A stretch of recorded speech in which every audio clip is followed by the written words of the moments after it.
السلام عليكم ورحمة الله تعالى وبركاته. مرحبا بكم مع تيمة من جديد. اليوم إن شاء الله تعالى جيت بناء على الطلب ديالكم أنكم طلبتوا مني ندير لكم الحلقة الثانية على كيف أعيش حياتي بدون جلوتين والمواد اللي تنستعمل. الحمد لله راني هضرت عليهم في هذيك الحلقة.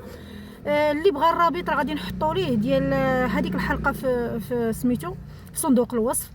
اول شيء تنشكركم جزيل الشكر على التفاعل ديالكم في هذاك الفيديو اللي هضرت فيه على كيف اعيش حياتي بدون جلوتين، وعلى كميه الحب ديالكم وكميه الدعاء، وانا ايضا احبكم في الله. الحاجه اللي قلتوا لي سولتوني عليها وبغيتوني نجاوب عليها هي كيفاش مثلا تستطيعي انك طيبي لولادك بحكم انك انت سيلياكيه وهما ماشي سيلياكيين. انا عندي الحمد لله جوج بنيات، ما عنديش الدراري. الزوج تاعي ولا بنيات ديالي ما عندهم حتى شي مشكل، يعني ما عندهمش حتى البنيات ديالي، يعني درت لهم التحاليل وداك الشيء ما عندهمش لا سيلياك لا حساسيه لحد الساعه، اللهم ليه الحمد حمدا كثيرا. هي الحاجه اللي نفعتني الصراحه، انا ربما حيدت الدقيق عليا كله ديال الفورس وديال القمح. علاش؟ ماشي انا هي تصبت بالسيلياك حيدتهم، لا، انا دابا اكثر من 14 سنه باش اكتشف عندي السيلياك، واخا ربما كان عندي من بكري وما عارفينوش الله اعلم. ولكن فاش قررت انني نبدا نخدم لي كوموند، لاني انا في البدايه كنت نقري الطبخ ديال الجلوتين وتنخدم للناس يعني لي كوموند ديال الجلوتين واخا انا سيلياكيه، ولكن فاش قررت انني غادي نبدا نخدم بدون جلوتين وغنحيد عليا كاع الجلوتين، يعني حيدت الفورس، حيدت كلشي الدقيق ديال الجلوتين من الدار نهائيا. ما عنديش دابا تقريبا 4 سنوات ونصف باش حيدت انا الدقيق كله من الدار. يعني الخبز ديال الجلوتين تيجيبوا بناتي ولا الزوج تاعي تيجيبوا احيانا من عند شي مرا هكا تصايب الخبز. اما المباقي بحال مثلا لي بات، البيتزا، الحلوه مثلا ديال الكريمه، الكيك، كلشي تياكلوه بدون جلوتين. لدرجه بناتي انا دابا الا كلاو شي حاجه على برا فشي مخبزه تيقارنوا، تيقول لك راه لا علاقه، تيقول لك هذاك الشيء كله سكر وتيقول لك ما كايناش البنه. سبحان الله، يعني هما ولاو تيحبوا هذا الاكل بدون جلوتين، لدرجه احيانا تيتخاطفوا كاع على الخبز اللي درتو انا. كلشي ولا تياكل معايا الخبز تاعي، تيمشيو للخبز تاعي تيخليو خبزهم ما تيبغيوش. ما علينا، هذا موضوع اخر. هذه القضيه هذه ساعدتني انا على ان ما تكونش مثلا عندي كونطاميناسيون، ولكن انا راه حيك تنخدم للناس. ما يمكنش انسانه مثلا ما تخدمش للناس غتحيد كاع الدقيق وغتحيد داكشي، ما يمكنش. الحاجه اللي ممكن نصح انا هاد الاخوات اللي هما عندهم مثلا يعني عندها وليد مريض والمباقي كله صحيح الحمد لله، ولا هي صحيحه ما عندهاش هذا المشكل ديال السيلياك ولا ديال الجلوتين، غادي نقول لها مثلا بعض الحوايج اللي ممكن ديرهم لذاك الوليد، ولا بحال مثلا طاجين مثلا، وبحال المعالق مثلا ديال الطبخ، هذوك المعالق ديال العود اللي تنخلطوا بهم، بحكم ان اللي تدير مثلا لي بات ولا شي حاجه ديال الجلوتين هذاك العود تيتشرب.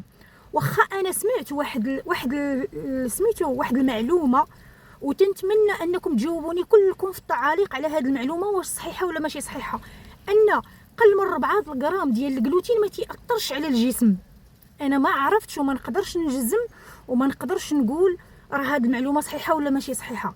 انا راه عاودت لكم على الحاله ديالي باني انا عندي اشرس انواع السيلياك، يعني مجرد مثلا تلوث اللي هو بسيط ديال الجلوتين من على برا ولا شي حاجه، اجلكم الله الاعراض في البلاصه تنبدا نحك يديا، الردان، الاسهال، اجلكم الله. يعني انا عندي واحد السيلياك اللي هو شرس. كاين اللي ما غيبانوش فيه دوك الاعراض، يعني بحال كنظن انا الدرجه الثانيه والثالثه ما تيبانش فيه بحال هاد الاعراض هادو في البلاصه. القضيه الاخرى بحال المنديل فاش تطلعوا الخبز يكون تاع هذاك الوليد ولا ديك السيده ولا بوحدها اللي عندها الجلوتين في الدار، اللي تيكون عندها الجلوتين. انا بحال المسائل ديال الكوكوط والكسرونات ديال الانوكس ديال الالومنيوم، هادشي راه تيتغسل، لا داعي باش الانسان يعقد الامور، غيولي عايش واحد الحياه اللي فهمتي صعيبه. هذاك الشيء كله تيتغسل. طاجين هادشي ديال العود هو اللي فيه مشاكل، والمباقي الاخر راه غادي يرد ليه البال. واحد بغيت نعاود لكم واحد القصه، يعني هي اللي غادي تضحككم شويه. كنت انا تنتوحم ببنتي الصغيره. علاش غادي نعاود لكم هذه القصه؟ باش تعرفوا بان حنا راه في نعيم، كاينين الناس كثر منا وكاينين الناس قل منا. وتنتوحم بالبنيه بنتي الصغيره، وعلاش اش بغيت الراس مبخر، واخا يعني ما عزيزش عليا بزاف، ولكن في ديك اللحظه تشهيت الراس مبخر. مشيت لجامع الفنا انا والزوج تاعي والبنيه تاعي الكبيره. الزوج تاعي هو صدق ديك الساعه هو اللي تيتوحم، يعني هو عنده وحم ديما، انا عندي الوحم غير واحد الفتره وغيمشي. جر البنت ومشى الراس الزنقاء وسد مناخره وقال لك انا ما تنحملش هاد الريحه. وليت انا بقيت انا مع هذاك السيد اللي بغى يبيع ليا داك الراس. انا بحكم ما تنعرفش في داك الشيء خفت، ماشي خفت من الجلوتين، لا خفت ان داك الراس يكون تاع شي حاجه كبيره، يعني شي حاجه شارفه غيجيني الاسهال اجلكم الله. عرفتي بقيت ما كثرت تنقول ليه الله يستر عليك، شوف راهي الا كليت هذا الراس وكان تاع شي حاجه شارفه راه انا والبنيه الصغيره غنباتوا في السبيطار. راه فعلا يعني انا ما عنديش الصحه تاع داك الشيء، شي حاجه شارفه راكم عارفين داك الحمل كبير ما نقدرش عليه. قلت لي راه والله تنبات في السبيطار، قلت لي وزيدون يعني هذا الشيء اللي في كرشيه ولا البنيه الصغيره الاخرى اللي غناكل انا وياها راه غادي نباتوا في السبيطار. انا قلت لي اسالك بالله الا كان هذا الشيء اللي عندك كله مثلا هنا شاف، قول لي سيري في حالتك، قول لي سيري في حالتك ويعني ولك جزيل الشكر. هو مسكين ويقول لي لا حنا راه ما تنديروش داك الشيء، احنا عندنا الحوليه، عرفتي دوك الناس ديال جامع الفنا. والسيد شويه وعرفتو كي داير مربع فوق داك الكونطوار تاعهم، مربع ما عرفتش داك الكونطوار ولا اشنو هو هذاك ديال الجليج. ساكت واحد شويه ويقول لي انت تاكلي لافوكا. وانا تخلعت وانا نقول لي انا درت بحال كنت يسحب لي واش تيبيع لافوكا. قلت ليه تفكرت وانا نقول ليه اييت ناكلها. هو يقول لي ايوا انا راه ما ناكلهاش. قلت ليه علاش؟ هو يقول لي وانا راهي الا كليت لافوكا نلحق للسبيطار، راه انا كارثه عندي في جسمي الا كليت ومدمر مسكين على الاخر. واش عرفتي عرفتي جسمي كي تيولي وراه تيهزوني للسبيطار وتنولي حالتي يرثى لها. وانا تنقول ليه واش باس ما كاين، راه الا لافوكا ضراتك كاينين فواكه اخرى، كاين الليمون كاين هادي وتنعد لي في النعام ديال الله. والسيد لاصق في لافوكا. ولا واش عرفتي شنو هي تشري لافوكا في رمضان وما تشربهاش؟ وكانت لافوكا ديك الساعه غاليه ماشي بحال دابا ولات شويه متوفره ورخيصه وتتهبط حتى تال 15 درهم الحمد لله اللهم لله الحمد. ديك الساعه راه ما يعني لافوكا غاليه. السيد لا والو لاصق لا. واش عرفتي لافوكا ما تشربهاش في رمضان ومدمر مسكين وتيسحب ليه، هو الوحيد اللي مبتلى في هذا الكون. انا صبرت عييت ما بغيتش كاع نهضر، ما بغيتش نقول ليه كاع على حالي. ملي ضرني يعني ضرني داك التذمر ديالو. وانا نقول ليه انت تاكل الخبز وتاكل الكسكسو وتاكل المسمن وتاكل لي باط وتاكل الشعريه وتاكل، وهو يقول لي وانا نقول لي واش شتي انا ما نقدرش ناكلهم، وراه الا كلتهم غنقدر نمشي عند الله وغادي يقدر يجيني سرطان وغادي يقدر. السيد دار يدو على فمو بحال هكا ويقول لي ويبدا راسو تيفكر تيقول لي والشعير، تيقول والشعير والكسكسو تاع الشعير تيجبد لي زعما في دوك المشتقات ديال الدقيق. تنقول ليه والو كاع القمح والمشتقات ديالو والفرص والمشتقات ديالو والشعير والمشتقات ديالو كاع اي حاجه تتصايب منهم ما نقدرش ناكلها نهائيا. والسيد نسى الهم ديالو ولا تيقول لي وكي تديروا الخبز. قلت لي كاين بحالي الالاف ولا ربما الملايين. قلت لي وبحالي انا تتشوفني انا كبيره راه كاينين اطفال صغار. السيد ونسى الهم ديالو نسى. يعني هنا فين غادي تجي القصه ديال ابراهيم سبحان الله عليه الصلاه والسلام. ولا تيقول لي وكي تديروا الخبز واش تديروا في الخبز، زعما كي تديروا في الخبز. تنقول لي داك الشيء كاينين حوايج اخرى وكاينين. يعني نسيتوا الهم ديالو من بعد فاش سمع الهم ديالي. كذلك حنا عايشين في نعيم مقارنه مع ناس اخرين عندهم امراض اللي هي خطيره وعندهم امراض اللي هي ضروري خاصها مبالغ ماديه وخاصهم مثلا مساكن يبقاو في السبيطار. حنا الحمد لله ان عندنا مشكل مع واحد الاكل تنحيدوه وربي تعالى عطانا الكريم عطانا البدائل ديالو كثيره سبحان الله العظيم. نتمنى انني ما نكونش طولت عليكم في هذا الفيديو. هاد القصه ديال هاد السيد هذا ربطتني، بغيت نربطها مع القصه ديال ابراهيم عليه السلام مع النمرود. فاش دخل هي شويه تتشبه ليها. علاش انا فاش بغيت نجاوبه تفكرت ابراهيم عليه السلام والقصه ديالو.